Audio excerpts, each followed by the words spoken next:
Shalom. I hope this works. This is a little bit different camera than I normally use. Different computer, different camera. Hopefully this records somewhat well. Basically, what I want to do is debunk this myth that the Arabic term Allah, as they say, is an evil term referring to a moon god or a demon or you know, a false god or a curse or whatever.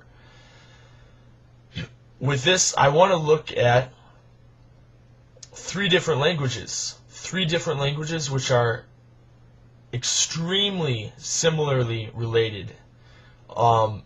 Hebrew, Aramaic, and Arabic. Okay? Now, Hebrew and Aramaic are almost identical languages when you look at the grand scope of all the words. The alphabet in Hebrew and Aramaic is the exact same.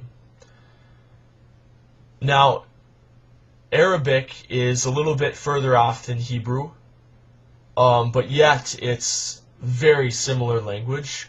When you pronounce all the letters in Hebrew correctly, it sounds like Arabic. Most people, when you pronounce Hebrew correctly, most people say that sounds like Arabic, but actually Arabic sounds like Hebrew when Hebrew is correctly pronounced, when all the letters are correctly pronounced, which is not really the case in modern dialects of Hebrew, and most modern dialects of Hebrew, except for Yemenite, perhaps. Now, so we have a root word, and that is Aleph Lamed He. Aleph Lamed He. It means God, or supreme being, or supreme entity, supreme one, high, mighty. You know, we use the term God. Some people don't like the term God, which is completely understandable, because in Hebrew, God means fortune. And it was the name of a pagan deity worshipped, I think, by the Babylonians or something. Okay, you know, that's fine. But when I'm using the term God here, I'm just using it for familiarity's sake. So, basically, this three-letter root word in Hebrew, Aleph Lamed He, means God. Now, in Hebrew it has a different, slightly different pronunciation, but the same root word in Aramaic means the same thing. Aleph Lamed He in Aramaic, as opposed to Hebrew, still means God. In Arabic, Aleph Lamed He, it means the same thing as it does in Aramaic and Hebrew. In Hebrew, Aramaic, and Arabic, Aleph Lamed He means God. Okay, all three languages. So there's, in Hebrew, and they have slightly different pronunciations, but the root word, the consonants, are the exact same. Aleph Lamed He. Now, looking, there's a portion in actually the Hebrew Bible, the Tanakh. There's portions which are written in Aramaic, Daniel, Ezra, so on and so forth. Now, I want to show you, I have this JPS, Hebrew English, there we go, Hebrew English Tanakh, and I will read to you from Ezra, verse 5, here at the bottom where you see this Hey, chapter 5, excuse me. Ezra chapter 5, this section is written in Aramaic. I will read you the phrase at the end of Ezra chapter 5, verse 1. At the end of verse 1, it says the phrase, God of Israel. Now this is written in Aramaic, like I said. How does this read in the Hebrew Bible in Aramaic for the phrase, God of Israel? And it reads, Allah Yisrael. Okay? That's an Aleph Lamed He. The same things when Arabs say Allah, they're saying God. That's what it means. It's the exact same. Allah in Aramaic, Allah, and also in Aramaic, another way of saying Aleph Lamed He, God, is Allah in Aramaic. That's strikingly similar to Allah in Arabic. No real difference here. There's not really, it's the same word. So here we have this phrase, Allah Yisrael, the God of Israel, which is it's the exact same thing. The Arab equivalent is like very little difference. Vowels are a little bit different. The consonants are the same. What I'm trying to say here is Aleph Lamed Hey means God in three major Semitic languages: Hebrew, Aramaic, and Arabic. Those three languages are all extremely closely related, and that is why they have sometimes the exact same root words for meanings of words. The root word here, Aleph Lamed Hey, means God. Allah is the Arabs call on, means God, nothing else. Okay? Even Yemenite Jews in the synagogues, there's a tradition, they will read the Torah in Hebrew, Aramaic, and Arabic. And when they read the Torah in Arabic, they say Allah. Is there anything wrong with this? No, because it means God, just as it does in Hebrew and Aramaic. Okay, so with that, I'm going to close. I hope I've made this as clear and straightforward as possible. Really not that hard. It's just people, it's just kind of like ridiculous lack of knowledge and people's kind of overall ridiculousness, to be honest with you. It's just, there's so many, opinions and confusions that people spew as if they know everything in the world. And here I am, I'm not claiming to know everything, but I'm simply telling you this is the simple truth to this matter, is that Aleph Lamed Hey means God in Hebrew, Aramaic, and Arabic. And in Arabic it's pronounced Allah, that it means God, no different. Thank you, bye.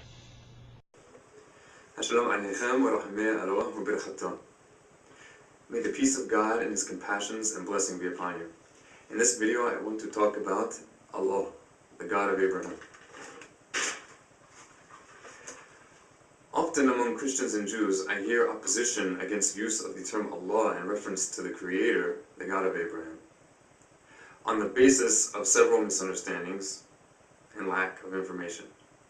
One of these is that the name Allah is, in Hebrew, the word for curse, which is, first of all, patently not true.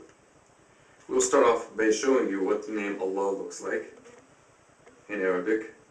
There are 4 letters when it's represented in Hebrew, the Arabic name Allah in Hebrew letters, Aleph Lamed Lamed He. The Hebrew word for curse is only 3 letters, Aleph Lamed He. Clearly they don't look the same.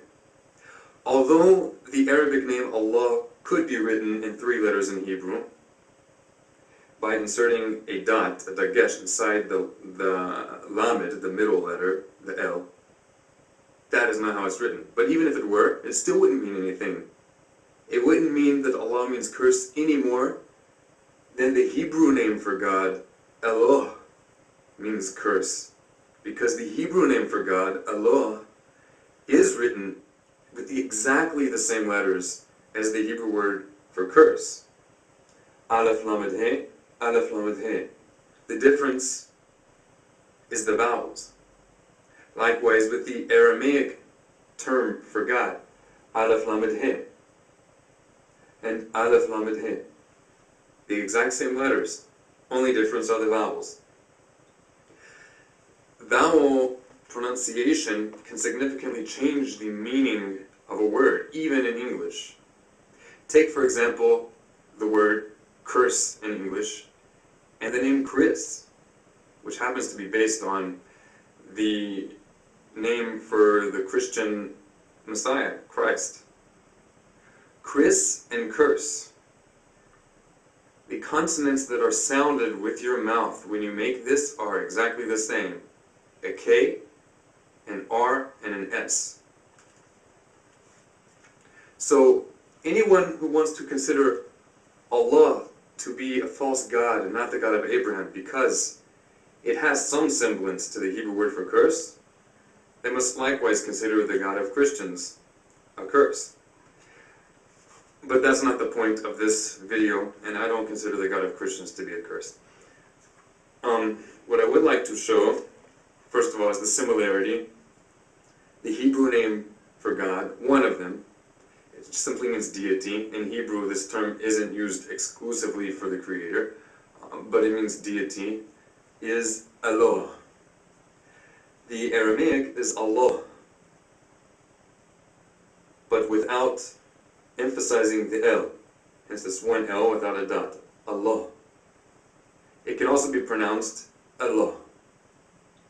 The Arabic word is Allah. The difference is mainly the elongation of the L. Allah as opposed to Allah. You can find this three-letter spelling of the Hebrew name of God, Allah, in the Hebrew Bible several times in reference to the Creator, the God of Abraham. It can be spelled both with 3 letters or with 4 letters. When it's spelled with 4 letters, it's just called the full spelling. That is because a letter is being used and added to the word to represent one of the vowels. In this case, the holam, the O sound. But the essence of the word, the root of the word, is only 3 letters, and it appears several times in the Hebrew Bible in reference to God with only 3 letters. Same thing with the Aramaic word Allah. This appears several times in the Aramaic portions of the Hebrew Bible. I've counted in the book of Daniel at least 7 times when this appears, both in reference to false deities and also in reference to the God of Israel.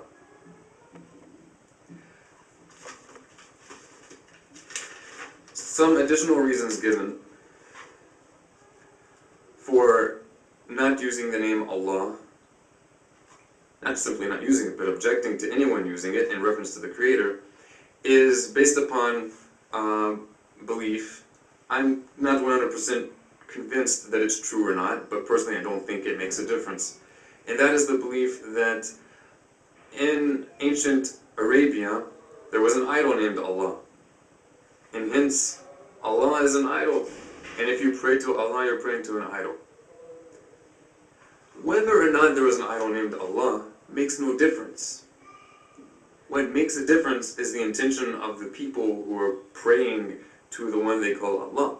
If when they say Allah, they're thinking of some idol or some physical being in some particular location, or some human being, like the Nation of Islam, then I would agree that that is a false deity.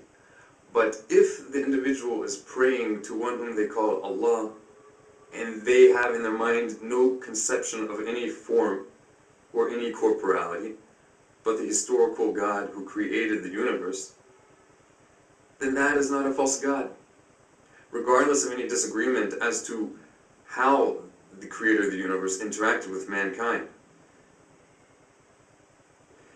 If this isn't a good enough explanation for you, then I will have to request all Christians and anyone else who uses the term God to abstain, please, from using the term God, because the English term God, even in the Hebrew Bible, is used in reference to the name of a false deity. You can find this in Isaiah chapter 65, verse 11.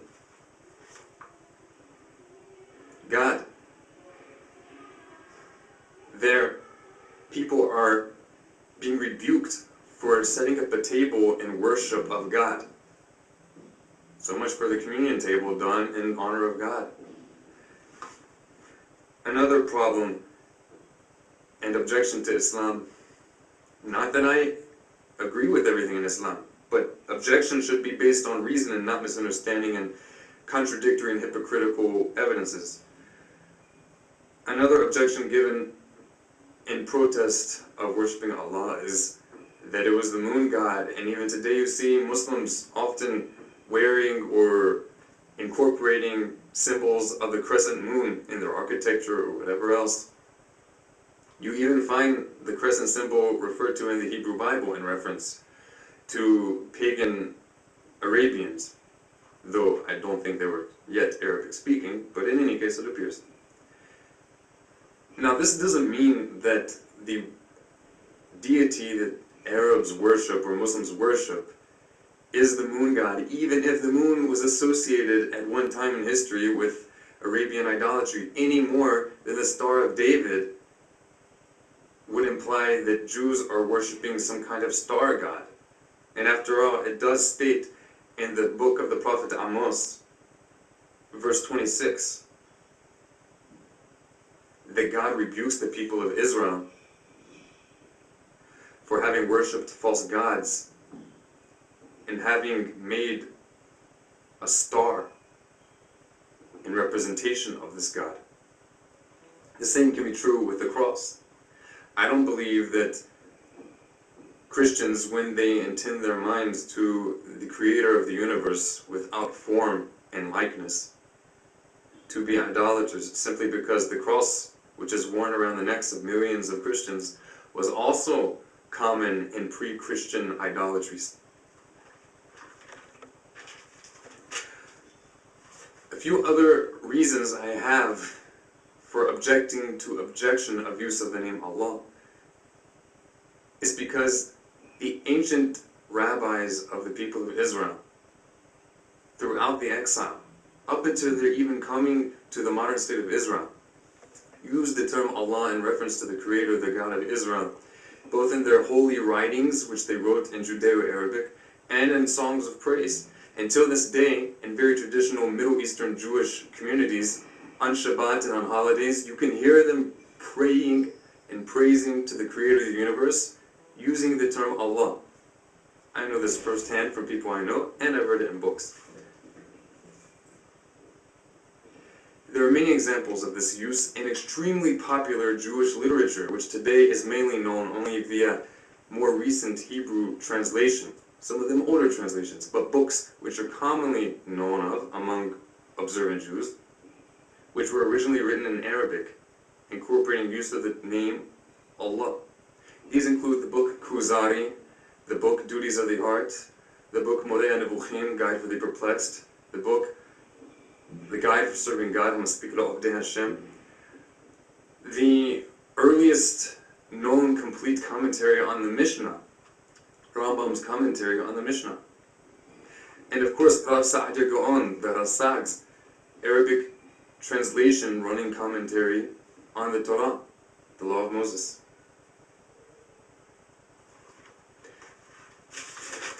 I've recently heard it objected to, use of the term Allah, for reason that, regardless of all the things I've said so far, the God of Israel and the God of Abraham doesn't have the spite and hatred and evil, unbridled anger, as you may find in a human, as we find in Allah, the God of the Quran, who, in punishment for the heathens, will send them to the fires of hell and burn and roast them, and once they're finished roasting, He will heal them just to roast them again. Now, I also object to this concept, and I don't agree with it at all.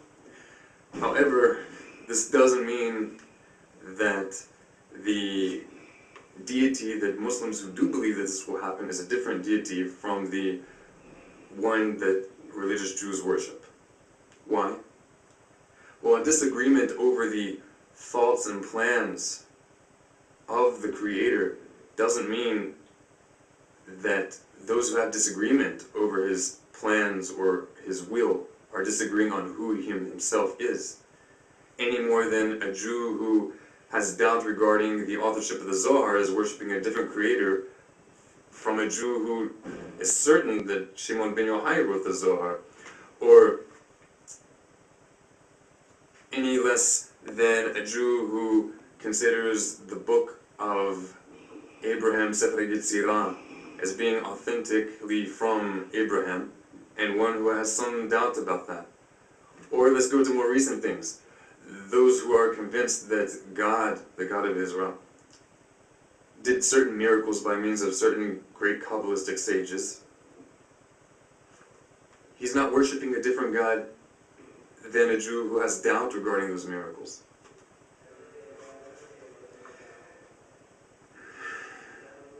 I wrote the following analogy, to put it simply. Let's say two people know the same boss. Just because they disagree as to the plans of the boss doesn't mean that they have two different bosses. And just because perhaps they disagree as to the boss's will doesn't mean that they each work for a different boss.